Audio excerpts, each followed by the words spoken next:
Good evening, fellow collectors. November 8th, 2008. And tonight we're going to discuss some of the completed auctions on the Coach's Corner auction site, www.myccsa.com. And we're also going to try to discuss why the selling of forgeries is so accepted in the hobby industry. Why is it ignored? Why is it tucked in a corner? Why is the seedy side of the business not written about in Beckett or SCD or Tough Stuff? We'll try to get into that in a few minutes. But first I want to talk about some of the completed auctions on the Coach's Corner auction site that ended last night. If you want to see some details of my discussing these forgeries, you can go to my previous videos. Right now I just want to give you an update as to how some of them ended. Lot 258, that fake Derek Jeter baseball, autograph baseball, with a COA from Playboy Authentics went for $125. And that is one ugly forgery. Anything from Playboy Authentics, a forgery. Lot 223 went for $119. Lot 289 went for $81. Lot 359 went for $59. Lot 424 went for $40. You know, the low bidding on some of these is reflective in the fact that even the wannabe collectors didn't bid on this crap. That's how bad it looked. Lot 463 went for $73. Lot 466 went for $94. Excuse me. Lot 561 went for $44. Lot 567 went for $55. Lot 569 ended up at $72. And Lot 570, which is a COA from Showcase Authentics, which has their own auction site, or actually it's just a website for the sales of forgeries, Jeters of course, went for $51. I also have here what's called a co-signers information page on the Coach's Corner auction site.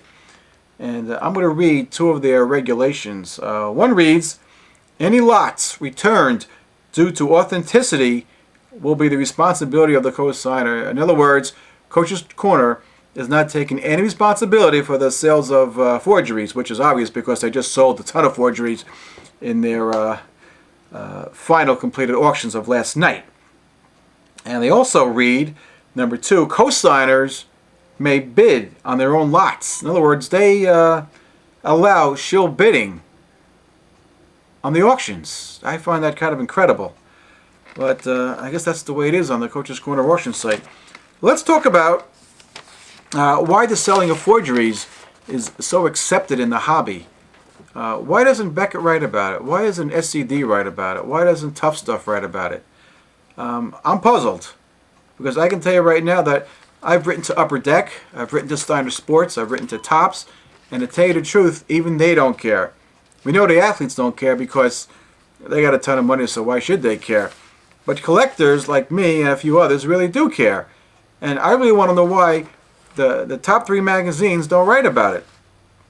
And I'm going to segue into something that I really want to talk about, and this will really reflect the double standard in the hobby business.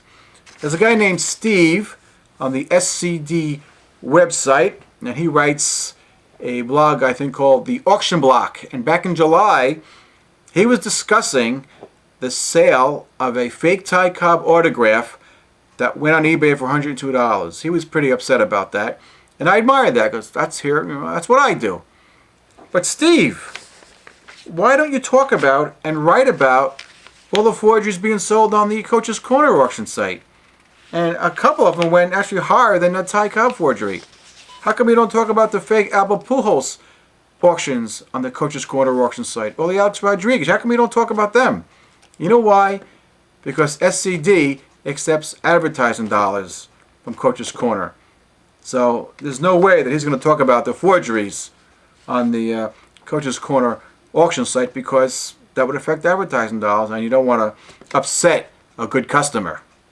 And that's kind of, that shows me that how the integrity of the hobby industry is disturbed in that way. You're going to tell me that all the writers of all those magazines who see tens of thousands of autographs every single year don't say anything about this stuff? Why do they put it to the side? In another video, I'm going to show you something from Topps, and Topps totally ignores this, and you'll find it very interesting. In the meantime, I want to show you a couple of really bad fakes put out by a company called Major League Collectibles 2008. Major League Collectibles 2008. This is one of their Derek Jeter forgeries. This particular forgery, he had 3 of them up. All 3 had a buy it now of $199, and yet a buyer called LA Collectibles won these with a best offer of $50. That is kind of suspicious to me. That why would a seller accept $50 on $199 buy it now? Of course, I have my own theories about that. As a matter of fact, up right now on Major League Collectibles 2008 is this Alex Rodriguez forgery. Of course, both of those were obviously penned by the same person, and this guy has nothing up there but forgeries. Another thing I want to discuss is buyers. You know, I used to have years ago a lot of sympathy for buyers who bought forgeries. I no longer have any sympathy for people who buy forgeries, because if you're not going to do your homework, if you're going to buy blindly, then it's your fault. I'm not here to get your money back.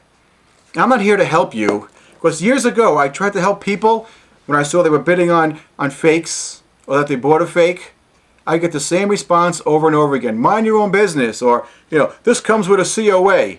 People think some stupid piece of paper means that the autograph has to be authentic. Look at this stupid thing. This is from an ex-eBay seller called Kyle is Gruff. It's a fake Michael Jordan autographed jersey with that comical looking COA. Before it got removed, I guess somebody on eBay must have complained about it. Well, eBay removed it, but there were people bidding on that fake Michael Jordan. And out by that same seller was this fake Kobe Bryant autographed jersey, and there were people bidding on that with that cheesy looking COA before it got removed. There were actually people bidding on that, but I have no sympathy for people who buy forgeries, because you know why? If you people didn't buy that stuff, the bad guys would not stay in business. But as long as there's a market for crap like that to be sold and people like you buying it, those bad guys are not going away. Alright? And in a future video, I want to go more into depth about